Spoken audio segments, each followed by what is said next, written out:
This is Keyed In with Max and Brent, unlocking the minds of the industry's top real estate professionals. And now, here are your hosts, Max Rabin and Brent Jackson.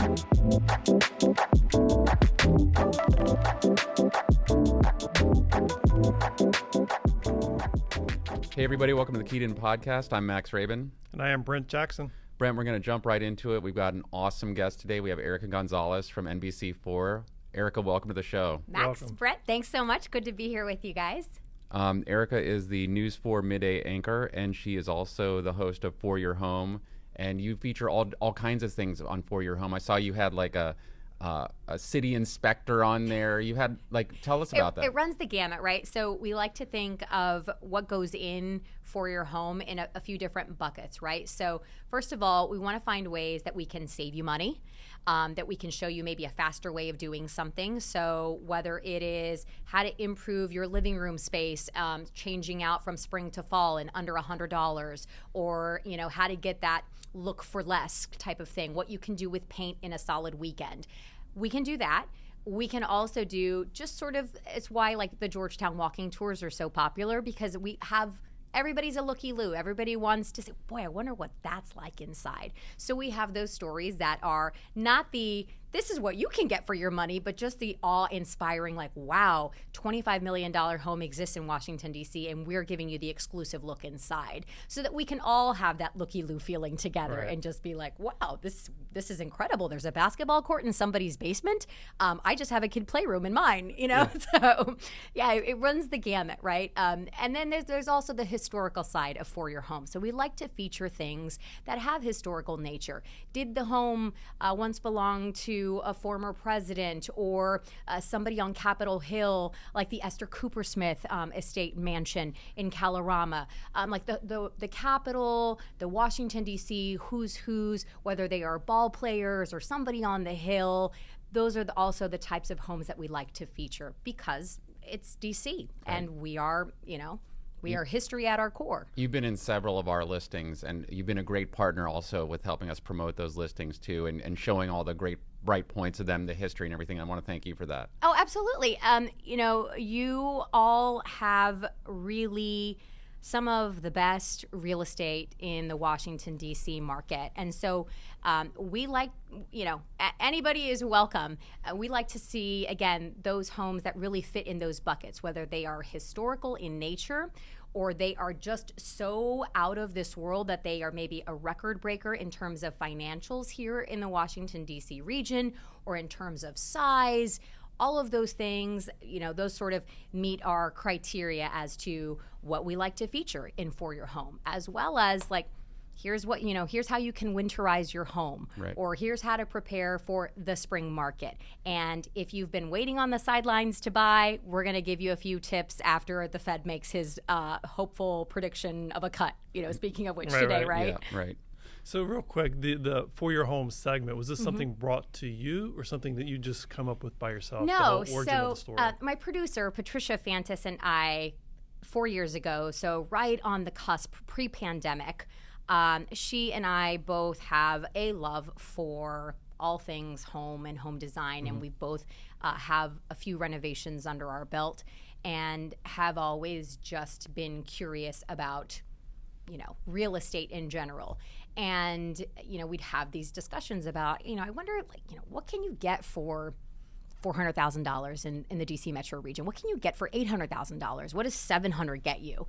And so that sort of started, it was like the tipping point for the franchise. And so we pitched it to our managers and said, what do you think? Could we explore this as a possible sort of franchise and storytelling avenue, informing our viewers? Everybody's interested about the real estate market. It affects your day-to-day life.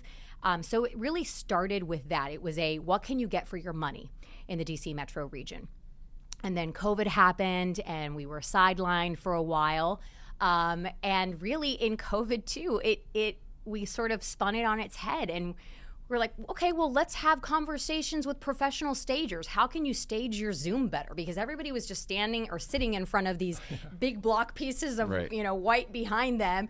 We said, okay, well, we know people in the real estate business that furnish homes and make, little quadrants look so great, or make something that's a blank slate, give it vision and depth and context. And so, hey, I remember that. It was one of the most popular segments that we did. I'll never forget. Doreen was anchoring from home at the time, and we said, Doreen, would you play ball with us? And, we used Doreen as an example, or Doreen, picked up a few tips from the segment, and here was Doreen's shot one day, and then the very next day, she had lamps, a potted plant, a stack of books, and we were like, oh my God, look at Doreen's Doreen's face. I totally remember this, by the way. Yeah. Like, not even prompted. I totally am. I'm remember remembering that? this back. I remember watching the news going like, oh my God, they're at home. Yes, exactly. And I remember seeing her room and going like, okay, she had to set this up for like, I just totally remember that. Yes. It's so weird. And so, we found ways to be creative during that time. And then it was things like, you are spending so much time at home, how to carve out a space, a homework space for your kids. And we were talking to people, carpenters, on how to make, how to DIY a home space for your kids, or how to create or convert that spare bedroom into a home office.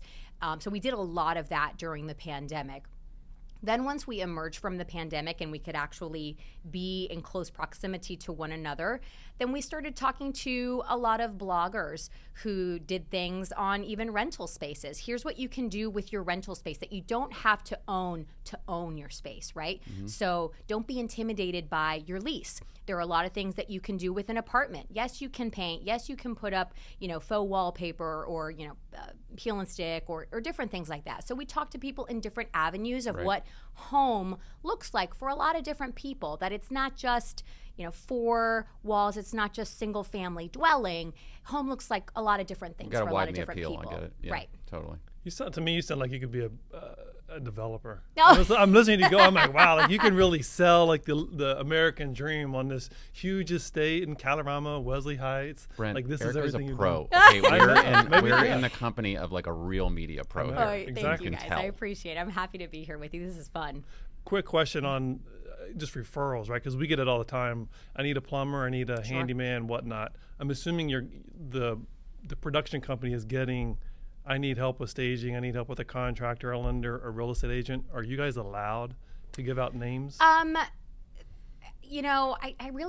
don't get a lot of inquiry in terms of, do you have a handyman? I mean, within the newsroom, right? Hey, everybody's got a guy. Yeah. Everybody knows somebody who knows somebody, that kind of thing.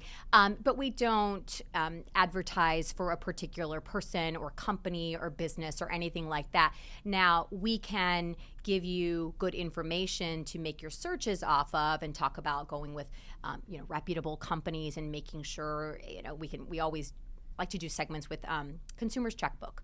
Right. So, and they will tell you, hey, we've got a list of, reputable companies that you can always sort of fact check or double back with, and make sure that you're not starting to do a business deal with something that's a little sketchy. But no, we don't do direct referrals. So, you were talking about starting the For Your Home sort of franchise within News4, and starting just pre-pandemic, and then here we are in 2024. What are in doing all this reporting and being close to the real estate world, what are some of the trends you've observed in the market through your reporting? So I think it's interesting. We have, the great fortune to meet with so many professionals and experts in the business. And then it's always important to bring it back to home base, right? What's everybody working with at the end of the day? So we all got to get home to our kids and put food on the table, and, pay for soccer practice and maybe tuitions and whatever else. So, how much do people really have to work with in terms of improving their home aesthetic? So we always want to keep that in mind in terms of, how do we bring this back to our viewer and make sure that this is something that's attainable to them? So again, we do some things that are very wow, and that's for the sake of wow. But then we also do things that are, this is very, how can this save you money? How can this save you time? And how we can all live in a space that we enjoy. So we always try to keep that sort of, front and center. But in terms of trends, I will say, just in terms of internal, right? We're getting a lot of the tone on tone, like very sometimes dramatic spaces that you used to think, oh, gray everything, right? Gray everything, white trim, white doors, white kitchen. And now you can walk into an office space or an office space that's like high gloss, color on color, tone on tone, both walls, trim, ceiling, and it makes a very sort of wow statement. And that's something that's actually, you can get a professional to do it, and that's something that you can do yourself. It's very achievable for a homeowner to sort of take one little section of their home and say, I'm going to devote a weekend to this, and I can get this sort of look for less. Wallpaper is still very much on trend, and it depends on how much you want to do and where you want to do it. Small spaces are always best, especially if you're going to try to do this on your own, and never start with something that is heavily patterned, because to line those things up, if you're trying to do it yourself, do not. Sounds like you have some experience in this. Yes. I love wallpaper. I love a grass cloth. I feel like a grass cloth never goes out of style. But we had our powder room and our staircase professionally done, and then I tackled the kids space that we have in our basement with peel and stick. And it's not a difficult pattern, there's dots on there, but I did maybe 3 walls and I was spent. And I'm like, I give credit to where credit is deserved, and the people that do this for a living is hard. So wallpaper definitely still on trend, color on color, tone on tone, even like high lacquered things. So whether it's in a butler's pantry, if it's a front door that is no longer has to be a matte finish, but just a high lacquered front Splash door, of something. exactly, Right. is really, really beautiful, and dare I say even sexy on a front door on a Sure. beautiful home. So a lot of that stuff I think we continue to see. Neutrals are neutrals, and they are amenable to a lot of different palettes, and so I feel like that will always win the day. But people that are now being that much more comfortable in their home are embracing I'm going to be here for a while, Right. so it's okay if every room is a different color, because I'm the one that's going to enjoy this, and I'm not doing this for a buyer. If that is in mind, that's great. If that's maybe your 5-year plan is to turn this property around, that's wonderful. Then keep it in mind and keep the grayish, because it's not even gray anymore, right? It's the warm tones, the tans are back in. I don't know how to say tan, like my paint friends will slap me on the hand for that. But you're right. It's gone away from the cooler color. Yes, Yeah. much more warm. Or anything that plays more versatile, that can go to the grays and the blacks, but can also play with the deeper browns or the burgundies even. So neutrals still in play, but again, tone on tone, wallpaper still very much a thing. And floors, wide plank, white oak all day. Yeah. Yeah, exactly. Well, we're always I'm always going to places and attempting to neutralize them from what people have done. Obviously. Yeah. No, tone it down. But it always comes down to like the marketing for us, and it's all about photography, and then keeping spaces nice and bright when we do our own videos and everything, because sometimes those dark colors just don't translate. They can shrink a space, and that's the problem that I constantly run into. I'm not saying they shrink a space like when you're actually living there and you're enjoying the warmth and the vibe that you created, but it's all about how does it look online and how we're going to get people through the door. How does it show? Yeah, exactly. And usually, from what we've been told, we just go in with like a cloud white Benjamin Moore, and then you can do the accent colors with your staging, your photos, or photography, things like that are on the wall. So that gives it that pop of color. I think I am Sherwin-Williams alabaster white throughout most of my house. That's a good one. Yeah, alabaster white. Yes. I'll take notes on those, because I think I was like Benjamin Moore white wisp for years, but I think that might be too cool for you now. Yeah, you have cloud white, simply white, your white. I mean, they run the gamut and ask me how many whites I looked at when we did our most recent house, and I was like, oh my gosh, is it when the sun hits it, does it read too yellow? I'm like, it's white, Erika. Just move on. Erika, how did you get started in media and news and everything? What's your background? Funny enough, it sort of started behind a microphone. I was in high school. I was waiting tables at a restaurant, and a couple of guys that I was waiting on said, hey, this is in South Texas, we really like your voice. Have you ever thought about working in radio? And I'm in high school. Long story short, they offered me a weekend morning job as a DJ in my hometown there at the time. And so Mix 98.1, I believe, was the I station. love it. Mix 98. Mix 98.1, Awesome. yay. Is that like pop? I'm just curious, what type of music is it? So just Or like country? what today would be, no, pop. Okay, pop. Yeah. Whatever today's hits would be, Right, that's okay. that's what that So station was classic. playing. So on a Saturday and Sunday morning, like 16, 17 years old, I would go in, put in a few hours between 5 and 8 o'clock in the morning on a Saturday or Sunday. And I did that for a little bit and very quickly realized that I enjoyed it, but I wanted to be in front of the scenes and not behind the scenes. And so I thought about going into TV news. Shortly thereafter, the local TV station, which was an NBC affiliate, is an NBC affiliate there in Laredo, Texas, had sort of a casting call for come be weatherman for the day with the meteorologist there in town is, I think his nickname is Heat Wave something or other. I forget. It's been many, many years. Heat wave. And, it was, come be weatherman Heat Wave for the day. And so I went. And there were all these little kids, and I was the only big kid that was there for this casting call. It was fun. And Little kids are trying to get on the show? well, it was just come be the weatherman for the day, right? So you would come and maybe they would give you a little cameo in the broadcast that evening of, hey, here's Some little family Jimmy, fun appeal little to Jimmy showing us it's 75 degrees in Laredo, Texas, which it's not. It's always 112. Yeah, right. But hey, little Jimmy got a chance to be Heat Wave for the day, and so I went and I did some of that on the green screen, and they said, why don't you come over here and sit on the desk and why don't you read some of this copy? And then I did, and out sort of from behind the scenes walked this woman. And she said, hi, my name is Mary Nell Sanchez, and I'm the news director here, and I'd love to talk to you. And she said, listen, she sat me down in her office, and she said, I think you're wonderful, something like that. And she said, I can't hire you today. She said, but I think you have real promise, and when you're ready to do an internship, I'd love for you to come and look for me. And that gave me wings. And it was very sort of affirming that somebody saw something in me and said, I think you could have what it takes to be in this business. I didn't call Mary Nell when I was in college, but I called her when I got my first contract.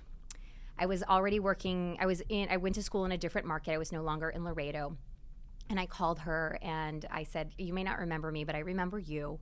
And you told me to call you whenever I needed an internship, but I want to let you know I got my first job in TV.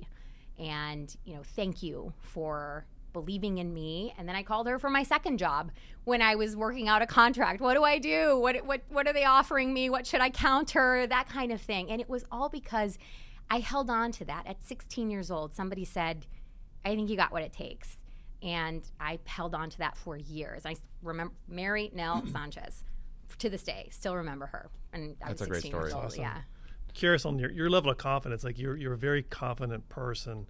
Even going back to the early age when you're, a heat wave stan or whatnot. It's but you've got to be comfortable in front of a camera. Sure. I'm still not comfortable in front of a camera. Yeah. What gave you the confidence early on? Because we all have kids Sure. here. I'm just thinking our little guys and our little girls. How did they get the confidence to be in front of a camera? I felt like I come from, both my parents are type A personalities and are both extroverts. And I was involved as a kid. I sort of ran the gamut of the things that I was interested in, and I played both the girly girl and the tomboy. I did softball and kung fu, and I was also a cheerleader. Mm-hmm. So I did a little bit of both. And then in high school, I got into theater. Okay. Very much into theater. And so I got very comfortable being on a stage. And then I told my parents I wanted to be a movie star, and I wanted to go to Hollywood, and I wanted to study in Juilliard. And my very Mexican grandmother with all business people in the family were like, no. I need you to study. I need this, the career track needs to be something other. I was like, okay, well then maybe a lawyer. That's even worse. No. So, which to this day they sort of joke. They're like, you sort of wound up doing still what you wanted to do. Different track, right? But some of the same.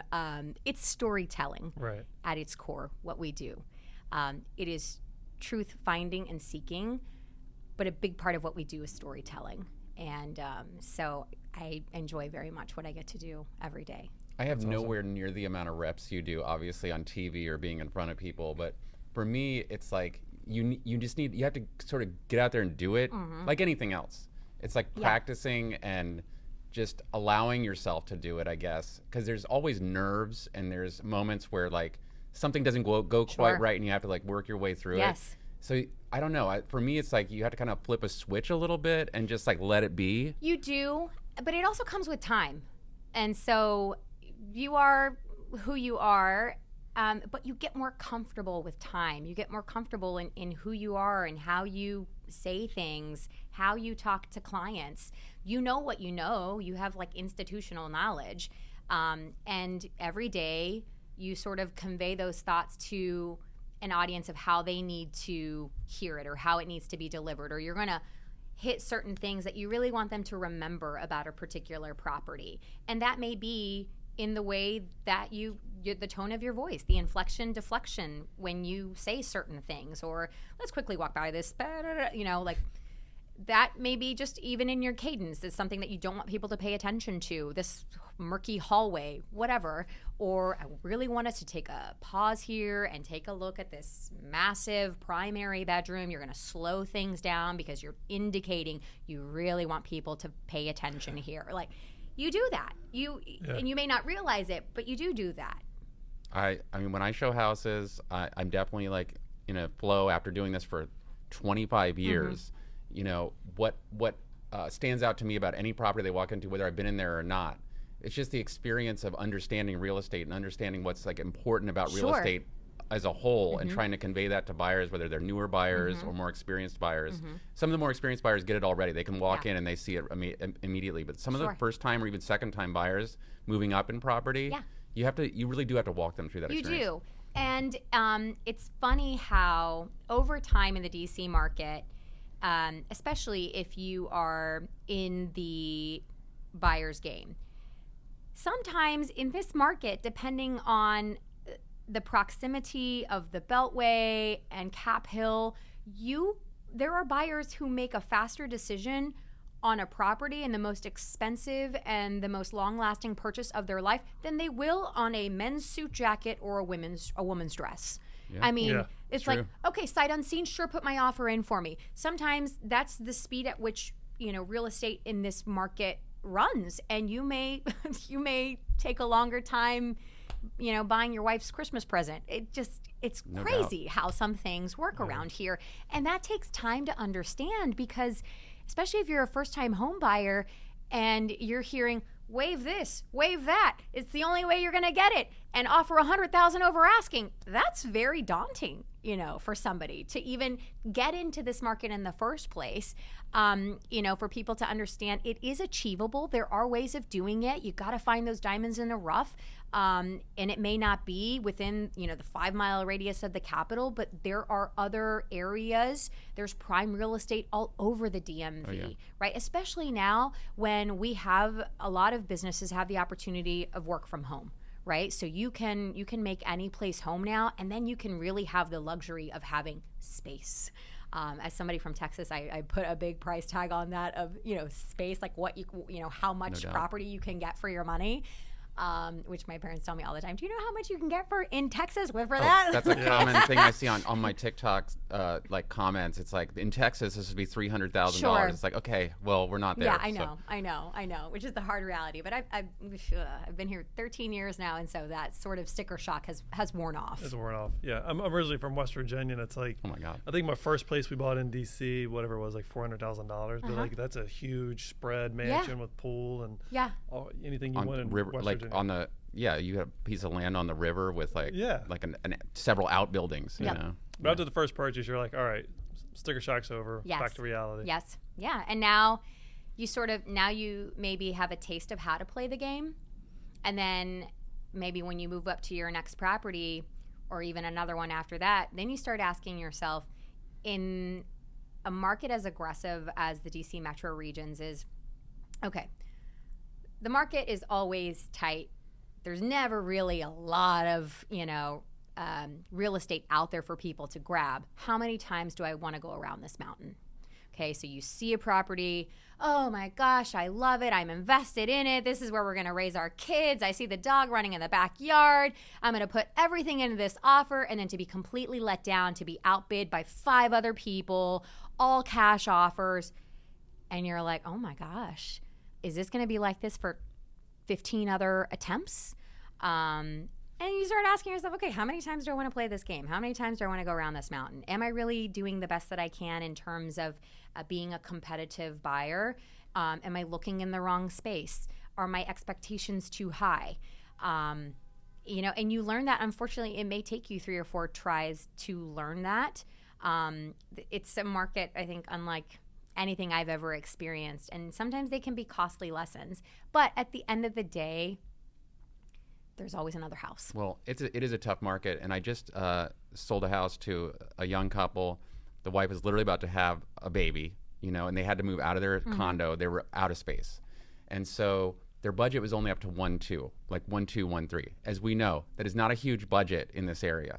Well, but still, like, for a lot of people, it's like, wow, $1.3 million? Sure. That's a lot of money. Right. But for what they were aspiring to, I was showing them, I'm like, here's what you get in Arlington for 1.3, which is like a box. Here's what you get in Bethesda, a box. So we ended up down closer to Mount Vernon in Alexandria. Okay. And so I think they were a little bit like apprehensive at first. They're like, this is a little further than we thought it would be, and not quite the location we were thinking about. And they saw a house that they really liked, and they made an offer on it and got outbid. And I was like, well, there you go. And so then they were sort of like, okay, if this is how it's going to be here, then I think like they realized immediately like they had to be more aggressive. Sure. And they had to make a decision soon if they wanted to get this done without like having the baby, Sure. and then completely feeling like stretched in the condo. You can, right, and you learn very quickly what your non-negotiables are. Yeah. Right. Okay. So it doesn't need to be turnkey, or maybe I'm willing to negotiate on the radius of here's my job, and I always said I wanted to be within 10 miles of the job. Okay, so maybe I can stretch it to 20 miles, and because I can work from home 3 days out of the week. So okay, I've stretched my radius. So then does that mean that I have then stretched my sort of parameters in terms of budget of what my budget will get me? Or okay, maybe I can take on a project or two. And before I had said no projects whatsoever. Okay, well, I could do a bathroom over time. It doesn't have to be done tomorrow when we move in, but I could do a bathroom over time. And I think especially in this area, I think those are especially in those sought after neighborhoods when you're close to the Beltway, and you can get to wherever you need to go in under an hour, right? 30 minutes, 45 minutes, and less. Then you really start to think, okay, I may have to make some concessions on some things, and those may be some projects on my hands. But I have in my short time in our real estate ventures, have learned that that's where the biggest gains that we stand to make is when we can say, I can see past, the not so pretty right now. We can make it pretty, Sure. but you can't, you can turn the house, but you can't turn the neighborhood with as quick a turn as the house you can. And I think that's why in the current market, like having the proper buyer representation is key, because a lot of times as a buyer, all you see is like dollars and cents for this particular house, but everything you just mentioned, a lot of times as buyer agents, that's what we're consulting the buyers on is, can you go a little bit further out? Can you renovate a bathroom? We're not going to put on a price tag, or at least I don't know. I have the love it, like it, leave it strategy. Okay. So you love it under this price, you like it to this price, and you're ready to leave it if it goes $1 over. Sure. And then I can give them comps, but they've got to fill in that number on what's satisfying to them to get it or to lose it at this number. Mm-hmm. I'm glad you brought that up again, because I remember you bringing that up on one of our earlier shows, but I think that's a good thing to remember. That's a good tip also for our realtor listeners, is like, that's just a good way to gauge a buyer's interest. Yeah. Just like make it really straightforward to them. Don't make it ambiguous. Just say there's going to be $1 that it's going to come to. Yeah, and I think those are really good questions to ask your banker. Okay, if I went $50,000 more on my offer, what does that boil down to in my mortgage payment? Like that really is, Sure. What it. Am I going to feel if my mortgage payment is $1,000? Am I going to feel it's $1,010 now? Or does that $50K over asking that we gave, what does that really boil down to in my monthly payment? So I think having that, knowing that knowledge, may give the buyers some more flexibility or some more sort of peace about what they can bring to the table. Yeah, that's a good point. I have a couple of things I want to make sure we get to before we're out of time. But one thing is, have you been following the NAR settlement and the changes in the I commission have, rules? and it's still a bit ambiguous to me. Okay. So can I turn the table on you and Sure. ask you to explain it to me in layman's terms? Sure. What this means now What it for means in buyers. practice, right. When you go to buy or sell a home, how much is the commission now for real estate agents? What was it before? What is it now? Is it completely different? And what should buyers know? So in my practice, I have not seen a real change. It's just how we're structuring the deal from the onset. So if we're representing a buyer, we write the contract, and then with the contract in DC, there's a one-page form that we're filling out how much we want to get paid. Okay. Yes, we're doing the buyer agency agreement before saying this is how much we're going to get paid. If there's a delta in between, you, the buyer, are going to pay us. And if the seller doesn't offer anything, then you're going to pay this as well. But, knock on wood, I haven't had any situations where the seller has not paid what I've asked for in the co-op fee. I don't know if you have anything to... No, similar. In practice, the actual commissions that buyer agents are being paid has not changed much. In fact, we had a title attorney on here a couple weeks ago. His show will probably air right before yours. And he brought in some stats showing the closings that he had in the month of September. Okay. Again, very early on here with this, but still, 80% of the contracts they had closed in the month of September all had buyer agency fees. And the rest of the contracts were all contracts that were non-arm's length type transactions, meaning transfers within a family or court-ordered transfers. These are Okay. the kinds of other real estate transactions that happen outside of retail market. Okay. Meaning there was not a deal that didn't close, or that there wasn't a deal that closed without a buyer agent in place, Okay. in that month. But what I'm seeing in practice is I am finding sellers who are apprehensive about making any blanket offers of commission to buyer agents. They'll say it's to be determined. We have had a seller client who outright refused to pay a buyer agent. This is ridiculous, by the way. A team member puts a listing on the market for, I'm not going to say where, I'm not going to blow this up, right? Because it might still be on the market by the time this air shows, okay? Or the show airs. So puts it on the market for a price that seems to be at a premium. The sellers indicate like, well, we'll consider, whatever comes in. A full price offer comes in the first 2 days with a 2.5% requested buyer agency commission. The sellers won't pay it. So the buyer's immediate reaction is like, well, we can just reduce the net value of the offer, and build the commission into Right. it. In which case the seller was like, well, we're not interested in this offer at all. Okay. The buyer went away and bought a more expensive house nearby, like within 3 days, gone. And the house is still on the market. So essentially, by not paying that buyer agent commission or standing on a hill that I don't even understand, they potentially walked away from way more than a 2.5% fee that they would have paid to a professional who brought them a qualified buyer. Sure. And so I think that I don't know what people's principles are, about this, or if they feel emboldened by the change in the rules. But the reality is it always comes down to the net value of whatever it is you're trying to sell. What is it going to cost you in fees? Meaning from the fees you're going to pay the realtor, the taxes, attorney's fees, all of the above. You need to get settled into that number, just like getting settled into the number you're paying on the front end. Sure. And, so we're seeing a couple like interesting ripples, but it's just, I think it's only going to cost that seller money. I can't Your first price prognosticate, drop in but my mind is like, it's got to be, I always tell them, at least 3 to 5%. So At least 3 to 5%, regardless of what price. You could be at, 300,000, you should be probably at a 5 or 10% price drop. So that seller, by not taking the full price 2.5% co-op, in my mind, is costing themselves at least 3%. Well, during our team meeting this week, we're just all looking at each other like, what?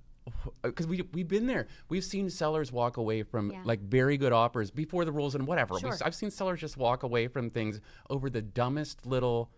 It's so insignificant. They didn't like how something was written in a contract, or or a or settlement, they're just looking for something or that's an so clean that an inspection item. okay. And you see deals fall apart over like very fractional amounts of money when you think Sure. about the big picture. Yeah, the big picture, right? I don't understand that. So I'd flip the script on you. Yeah. So Max is representing the sellers. It's $1 million property. You're the one wanting to buy it. Okay. The seller's not paying your agent a fee. Would you pay out of pocket? Let's just say $25,000 in this situation. Would I pay out of pocket? An Then I would additional- ask for the house. Then I would ask for a price reduction on the home. Right. Or you wouldn't buy it. You're going to the next house. I mean, so you're already paying yeah, it's gonna cost me. Right. Like I'm doing. You want to sell this or not? Like, I mean, I'm the buyer. I'm here. Do you want to make a deal or not? It sounds like you don't want to make a deal. I think we've got a new topic for your home. Okay. I mean, then it's got to, like, the buyer also has to feel like, both sides have to feel like they've won. Right. Yes. Nobody wants to walk away from feeling like they got a raw deal, you know? So you got to be happy on that side of the table. They got to be happy on this side of the table too. So there has to be some negotiations. It can't just be no, no, no, no, no, or you take all. Okay, well then you should keep looking. Well, also to be fair, this particular market that we're in right now, albeit it's still a low inventory market for a lot of the the best properties that people are looking for, single family homes, houses in like A+ locations like your Capitol Hills and Georgetowns. It's a tougher market, and so I think that sellers in that kind of market are probably going to end up needing to pay a buyer agent. But if the market was much more aggressive and a seller felt like they could put the house on for any number and 5 people are going to just walk in, then maybe that, it starts to like ebb and flow a little bit more. A follow-up question to that. So when you signed a listing agreement, your team member knew that there was 0 buyer agent commission. That's right.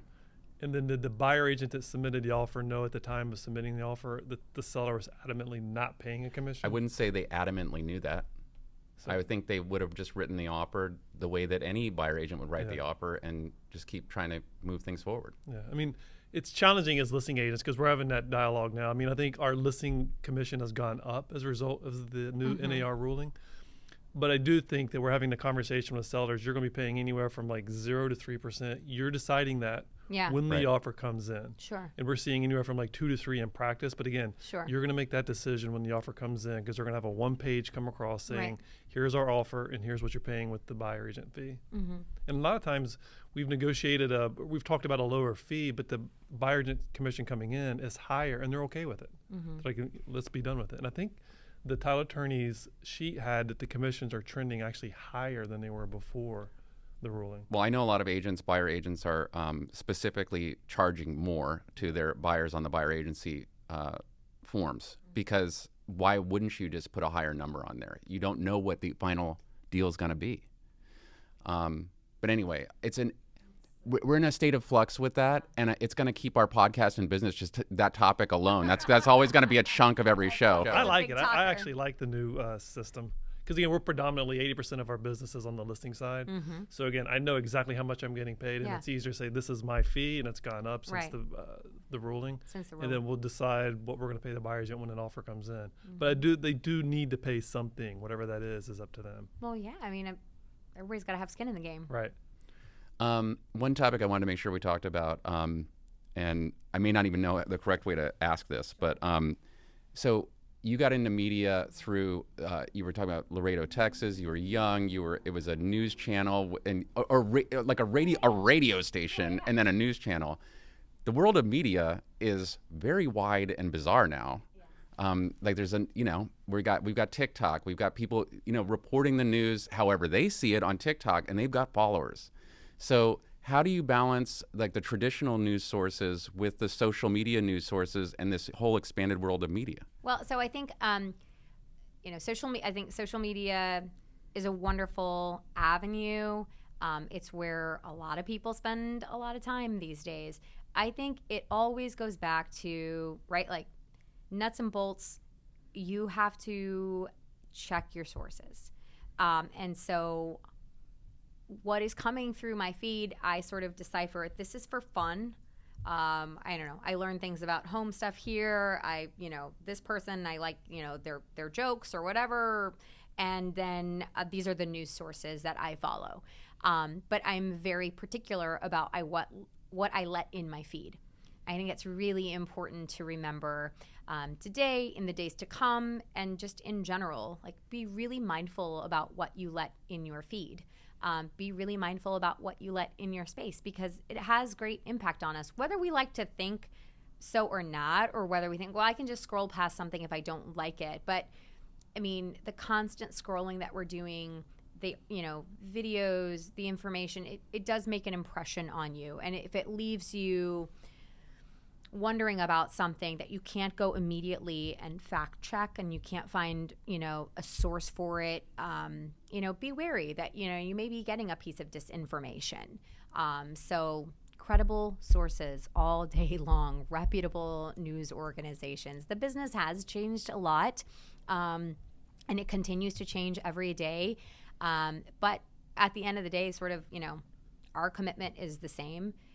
We care about you. We care about our community, and we want you to know, what the weather's going to be like today, what's happening in your kid's school neighborhood. We want you to know how the election results, came down in your county and who is now elected to the House that you were voting for. So, there's a big picture news, but there's also what happens in your backyard. And I think a lot of people sort of forget that. We get so focused also on presidential elections, but really, right, your elections where you live, whether it's your county or your city, those are really important because those impact your day to day, like your everyday. Those are really important. Right. So I'd like to touch on that because we just came off of a presidential election, and you were working the TV channel there. How is that? Like, so you've been here for 13 years. I guess that's your fourth or third presidential election. Like, how is it, behind the scenes and doing the reds and blues? And it's different. I'm trying to think. Yes. So my first presidential inauguration was the first Trump inauguration, and I was posted up out at the White House. And core memory for me, I will remember that it was a frigid, frigid January day, and then Biden. I don't remember exactly what post I was manning. This most recent one, I was in house. We had this new technology to us. It's network technology. We call it our hit board. And it's the same big board sort of that Steve Kornacki uses, which is really cool stuff. And so, the network was very gracious with WRC and allowed us to play in the sandbox. And we got to use the same data that Steve has. And we personalized it to our area. So we could look at all of the data coming in for Montgomery County, for Prince George's County, everywhere in Virginia, House District 7 and 10 and Maryland Senate race and Virginia Senate race. And then we could look at the bigger picture of what was the data, who overperformed in 2016, 2020, 2024, who underperformed this election cycle, all those things. So just massive amounts of data that we could go through. And then, the storytelling around the exit polls. So I spent a lot of time, which is I was wearing sneakers that night. We spent a lot of time standing and going over a lot of the data and the exit polls and sort of what that voter story is in how people turned out the vote this 2024. So when did you start on that day, and then when did you finish that night? I went in probably I didn't do my normal show, which is the 11 a.m. I'm usually at the office by like 8:45, 9.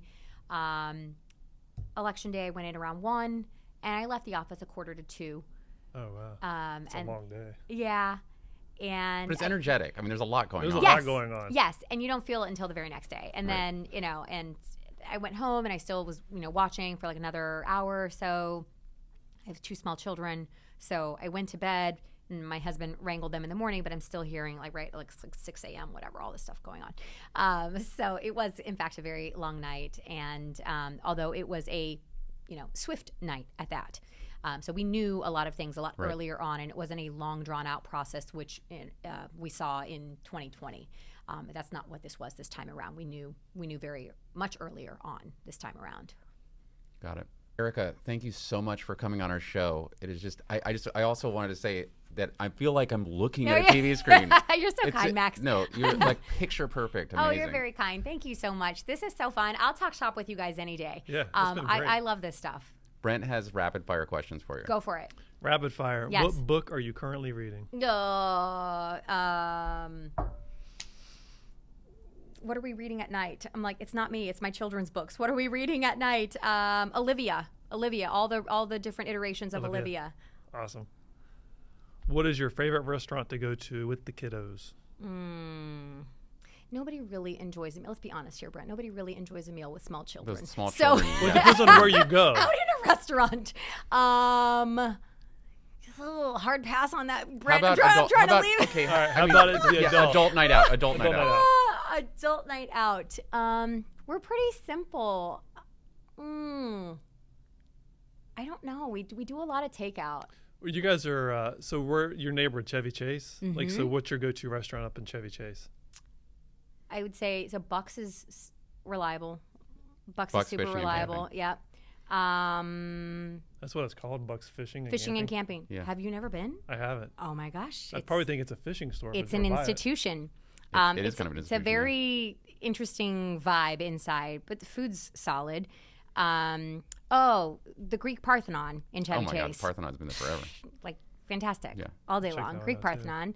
Pizzeria Paradiso, Maywa. Like we're There we go. simple people. I mean, I'm with you. yeah. I'm trying to think of what else. I don't know. We're not super foodies. If I go to a good restaurant like that, my girlfriends usually take me. They're like, let's do a fun girls' night. I'm like, okay, because we go to the same takeout places over and over again.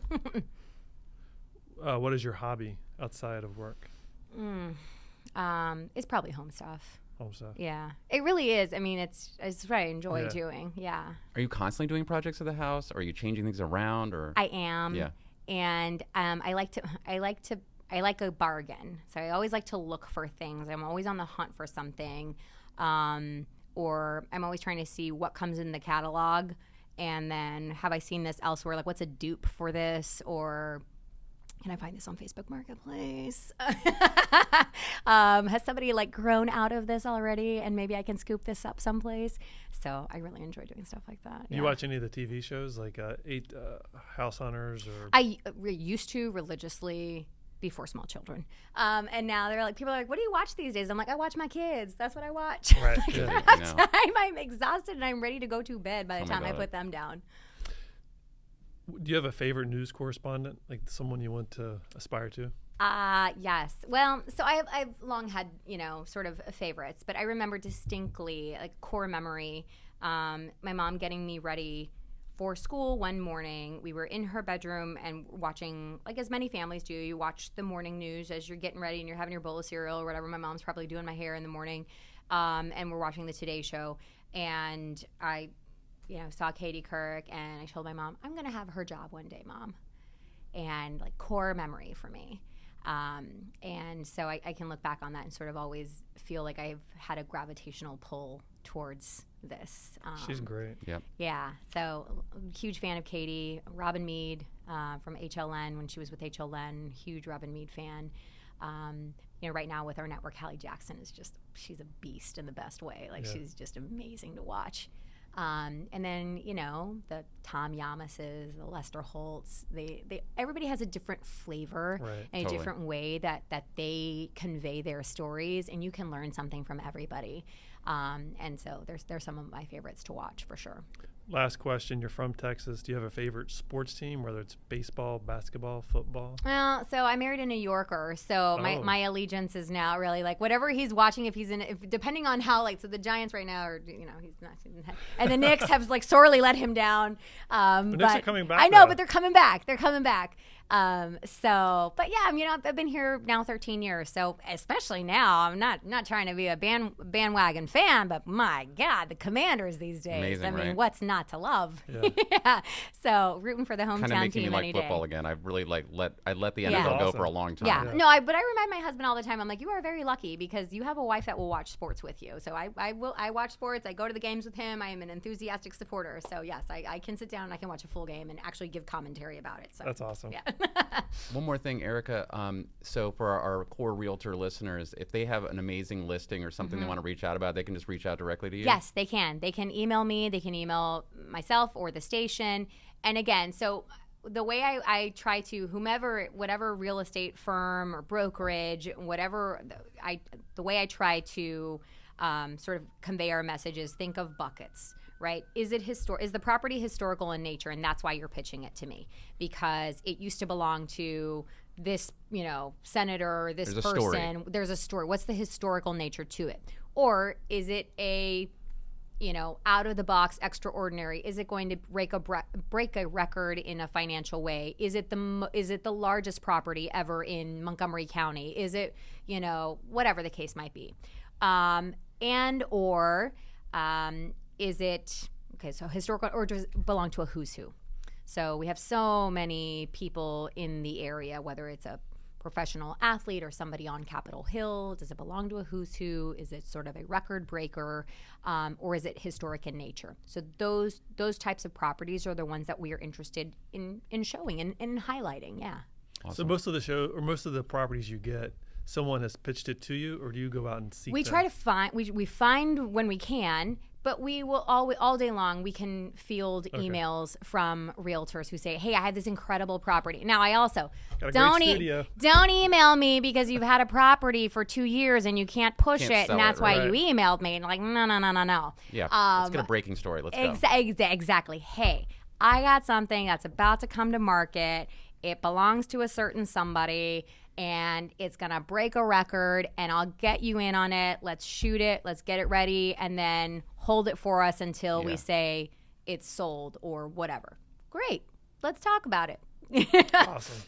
Erika Gonzalez, thank you so much for coming down. It's my pleasure. Thank you for having me. Thanks for listening to Keyed In with your hosts, Max and Brent, unlocking the minds of the industry's top real estate professionals. For more information on selling your home, find us online at KeyedInPodcast.com. Remember to subscribe to Keyed In on Apple Podcasts or wherever you like to listen to podcasts. Follow us on Instagram at Keyed In Podcast, at Rabin Max, and at Brent E. Jackson. And follow Max on TikTok at MaxwellRabin_properties.